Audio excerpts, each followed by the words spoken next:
नमस्कार साथियों, आगे बढ़ते हैं और हम बात करते हैं कक्षा 10वीं एमपी बोर्ड सामाजिक विज्ञान। ठीक है, तो क्लास 10th में एनसीईआरटी सोशल साइंस है। सोशल साइंस का आज का हमारा जो मोस्ट इम्पोर्टेंट क्वेश्चन है वो क्या है? स्वामित्व के आधार पर संसाधनों का वर्गीकरण कीजिए। क्वेश्चन ज़्यादा इंपॉर्टेंट है, ध्यान रखिएगा। क्या पूछा गया है आपसे? स्वामित्व के आधार पर संसाधनों का वर्गीकरण। स्वामित्व के आधार पर तो सबसे पहले मैं बता देता हूँ स्वामित्व का मतलब क्या होता है। स्वामित्व का मतलब होता है एक तरह से अधिकार। ठीक है, क्या होता है? अधिकार, है ना। जैसे निजी संसाधन होते हैं, राष्ट्रीय संसाधन होते हैं ना।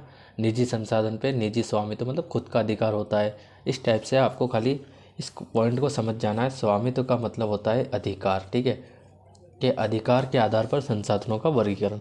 अब आपको अच्छे से समझ में आएगा। जैसे पहला पॉइंट हमें बताया है व्यक्तिगत संसाधन।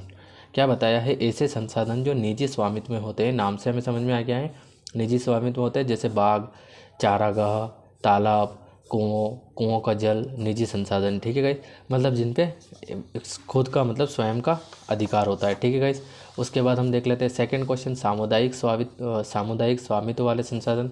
कहने का मतलब पूरे समुदाय के, एक समुदाय होता है मतलब कि संगठन होता है, उसके सभी सदस्यों का उन संसाधनों पर क्या होता है? अधिकार होता है। जैसे ऐसे सभी संसाधन जो पूरे समुदाय के स्वामित्व में होते हैं, जैसे शमशान की भूमि, तालाब, सार्वजनिक पार्क, ये सारे जो होते हैं समुदाय के सदस्यों का, इन पे क्या होता है? स्वामित्व होता है, मतलब कि अधिकार होता है। एक और हम देखते हैं यहाँ पे राष्ट्रीय संसाधन। तो ऐसे संसाधन जो सरकार के स्वामित्व में होते हैं। सिंपल सी बात है, राष्ट्रीय संसाधन है तो सरकार के स्वामित्व में होंगे, है ना। सारे खनिज पदार्थ, जल संसाधन, वन, ये सभी क्या हो जाएंगे? राष्ट्रीय संसाधन हो जाएंगे। लास्ट एंड फाइनल क्या पूछा है आपसे? क्या बताया है? अंतर्राष्ट्रीय संसाधन। तो कुछ अंतर्राष्ट्रीय संस्थाएं संसाधनों को नियंत्रित करती है। क्या बताया है? कुछ अंतर्राष्ट्रीय संस्थाएं बनी हुई है जो क्या करती है? संसाधनों को नियंत्रित करती है। जैसे कि हम बात करें तट रेखा से 200 समुद्री मील की दूरी से परे खुले महासागरीय संसाधनों पर किसी भी देश का अधिकार नहीं है। इन संसाधनों को अंतर्राष्ट्रीय सरकार संस्थाओं की सहमति के बिना उपयोग नहीं किया जा सकता है। ठीक है, कहने का मतलब किसी भी एक देश का अधिकार नहीं होता है।